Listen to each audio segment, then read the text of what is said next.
नमस्ते दिनेश जैन दिल्ली से। आहार के समय मुनिराज को अवधि ज्ञान लगाने का निषेध क्यों है?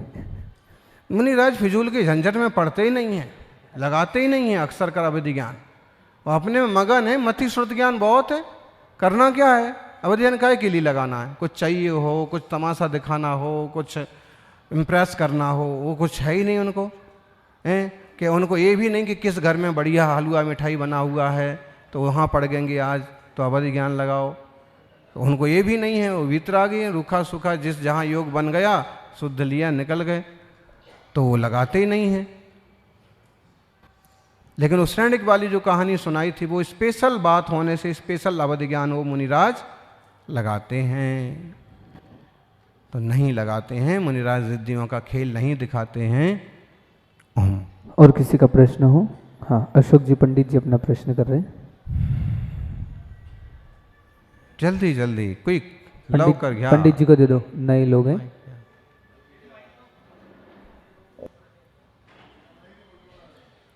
अभी चल रहा है, क्या चल रहा है? चालो डांडिया। हाँ, आपको चाहिए कि समाज में इसका प्रचार प्रसार करें कि यहाँ भी खेल होने वाला है। डांडिया लगभग रोज ही है। हाँ, तो चाहे इस प्रांगण में करें चाहे उस प्रांगण में करें, लेकिन रोज यहाँ होने वाला है, तो वो कहीं और ना जाएं। अभी एक इसकी आवाज़ तो आती है, तो कल परसों उनका वो प्रैक्टिस चल रही होगी, तो अनाउंसर बार बार बोल रहा था आपका पार्टनर मिल गया, आपका पार्टनर मिल गया, तो सबके पार्टनर हो गए, बराबर हो गए। तो अब अगर बोले जिनके नहीं हैं तो अब हम उनके पार्टनर बना देते हैं। अगर समझ लो छोरे छोरियां हैं और तुमने किसी अजनबी को पार्टनर बना लिया, किसी गलत आदमी के साथ खेलना चालू कर दिया, तो जिंदगी खेल हो जाएगी। इसलिए छोरे छोरियों को समझाओ, और सब जगह कहीं भी ऐसे खेल में जाते तो या विश्वसनीय स्थान पर जाएं और परिवार के साथ जाएं, और पहले जाने की ज़रूरत ही नहीं है। जिनालयों में इन दिनों में पूजा चल रही है, चतुर्मास हो रहे हैं, बहुत जगह विधान चल रहे हैं। और आजकल तो ना कई लोग इसका विरोध करते हैं, इन्हीं दिनों में क्यों करना विधान, हम तो इनमें नहीं करेंगे। इसमें एक समझदारी ये भी है कि इन दिनों में आप विधान रख लो, रात्रि के कार्यक्रम रख लो, तो छोरे छोरियां यहाँ वहाँ मुंह मारने से बच जाएंगे। बोले सुनील सागर जी महाराज की। संबोधन करो, उनको जोड़ो, उनके लायक व्यवस्थाएं जुटाओ, ताकि वो आपके घर में आंगन में ही खेलें। डांडिया भी खेलें तो कोई दिक्कत नहीं। कोई आप अरहंत परमेष्ठी से, देवशास्त्र गुरु से जोड़ के डांडिया बनाओ, कलाकारों को बुलाओ, हैं, कोई दिक्कत नहीं। ओम नमोस्तु गुरुदेव, नमोस्तु। गुरुजी मुझे गुस्सा बहुत आता है। अरे तुम्हारे गुस्सा छोड़ो, अभी आप चुप ही रहो, आज हमारा ही गुस्सा अभी शांत हो जाए। नहीं, मैं नहीं था महाराज, उस पिक्चर में नहीं हूँ। मैं उस पिक्चर में था ही नहीं, वहाँ मैं नहीं था महाराज जी, वहीं था। नहीं, जो है गुस्सा बहुत बुरी चीज है, देखो महाराज जी सुनो। हाँ, इसलिए इसकी बात ही मत करो। बच्चे को डांटते हैं, वो करते हैं, या किसी को सही रास्ते पे लाने के लिए डांटते हैं, या मेरा छोटा भाई है वो गलत है उसको डांटते हैं, तो क्या वो गलत है क्या महाराज जी? सुधारने के लिए या छोटे भाई को, बच्चों को सही रास्ते पे लाने के लिए, जिसे तुलसीदास जी ने बोला ढोर गंवार शूद्र पशु नारी ये ताड़न के अधिकारी। ठीक है, अब हो गया। अब आचार्य श्री ने बोला आपके साधु ने शिष्य और शिष्य के डांट जरूरी है। नमस्ते महाराज। ठीक है, ढोल गंवार मूर्ख पशु नारी ये ताड़न के हैं अधिकारी। आदमी घर गया और उसने घर वाले ने कुछ गलती कर दी और दो चार लगाए, और उसने ये दो चौपाई बोली, तुलसीदास ने सही लिखा है, ढोर गवार मूर्ख पशु नारी ये ताड़न के हैं अधिकारी। उसकी घरवाली बोलती है बात बिल्कुल साफ है, एक जगह मैं हूँ, चार जगह आप है। ढोर गंवार मूर्ख या शूद्र पशु नारी कितनी जगह है? चार जगह। तो भाई देखो, आज के ज़माने में आप बेटे को भी डांट करके सही मार्ग पर नहीं ले जा सकते। समय इतना मुड़ गया है कि टीचर लाठी नहीं उठा सकता।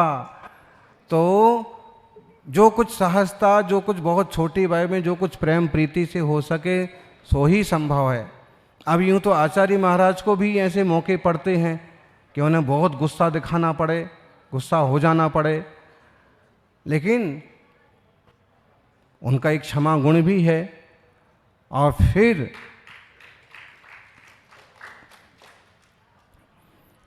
जितनी मतलब समझ लीजिए जितनी आंच से भोजन जल ना जाए उतनी आंच तक उतने टेम्परेचर वाला गुस्सा कर लो बस।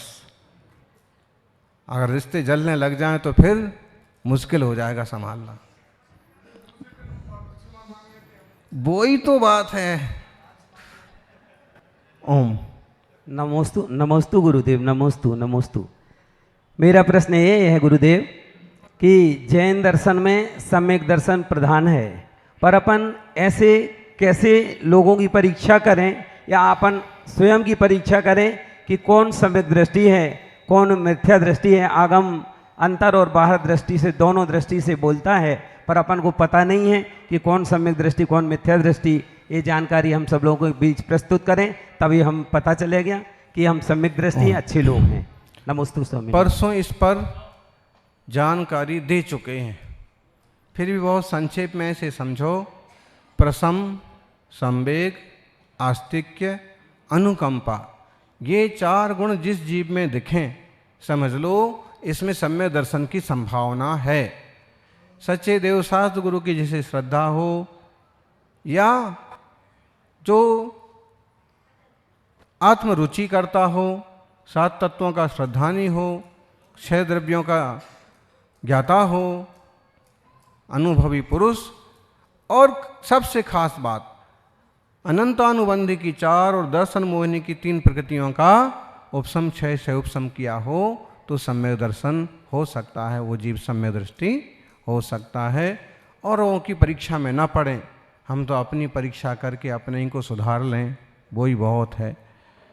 सुधार पर का ना करो, निज का करो सुधार, सुधर सुधर सुंदर बनो, जाओ भव के पार। नमस्ते आचार्य श्री। हम हमारे मन को अपने वश में कैसे रखें? बस बस में बैठ जाओ, तुम भी बस में हो जाओगे, मन भी बस में चला जाएगा। फिर भी कुछ भी करते हैं तो फिर वो उधर उधर भागता रहता है। सबका ही भागता है, बार बार के अभ्यास से, थोड़ी सी स्थिरता बढ़ाने से, मन लगाने से मन लगता है। ओम।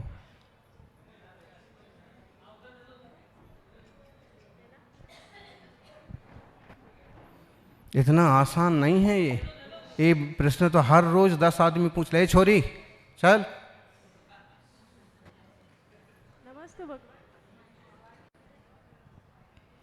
इतना आसान होता तो सभी साधु नहीं बन जाते।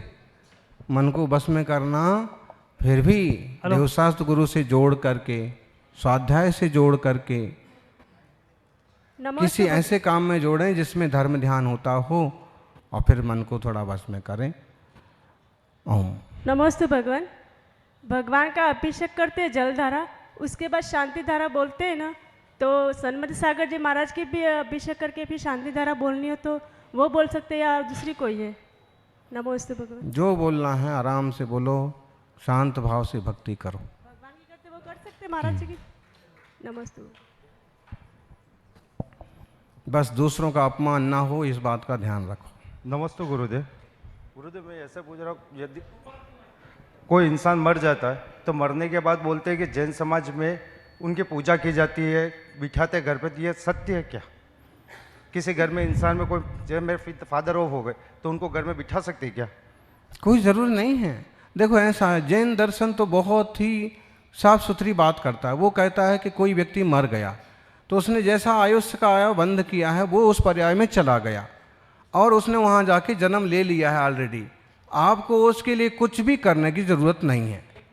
इतना ज़रूर है कि जब तक वो जीते हैं तब तक उनकी बराबर सेवा करो।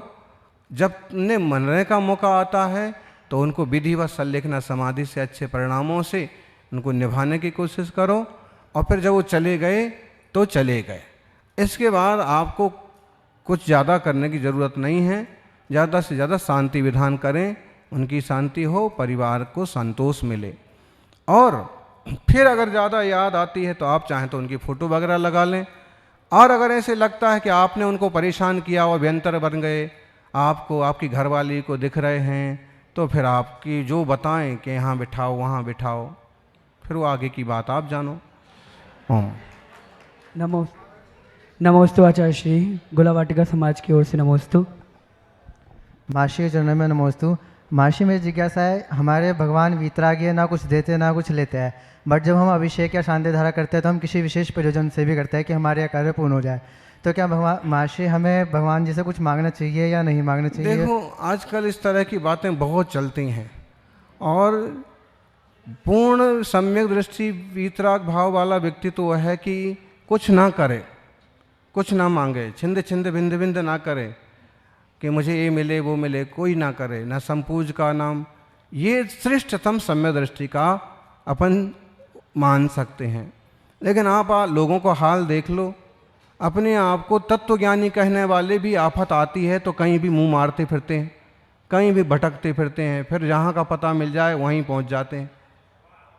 ऐसे में यही है कि भगवान से याचना मत करो, लेकिन प्रार्थना जरूर करो कि हे भगवान, पशुओं पर आने वाली बीमारियां छिंद छिंद बिंद बिंद हो जाएं, पुष्प मारी, धन मारी, वृक्ष मारी, वृक्षों पर आने वाली बीमारियां ना पड़ें, मेरी कसाएं, क्रोध कसाएं छिंद बिंद हो जाए।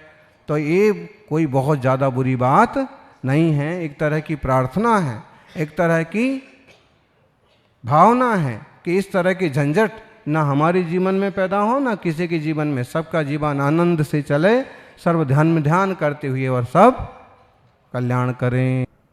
नमस्ते भगवान। प्रेरणा शाह सागवाड़ा से, धर्म में समाज सेवा और परोपकार का क्या महत्व है?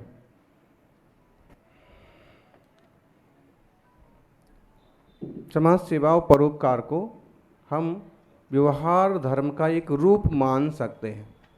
निस्वार्थ रूप से अहिंसा, दया, करुणा की बस जो हम परोपकार करते हैं, उसे व्यवहार धर्म का रूप दे सकते हैं। ओम। नमस्ते भगवान।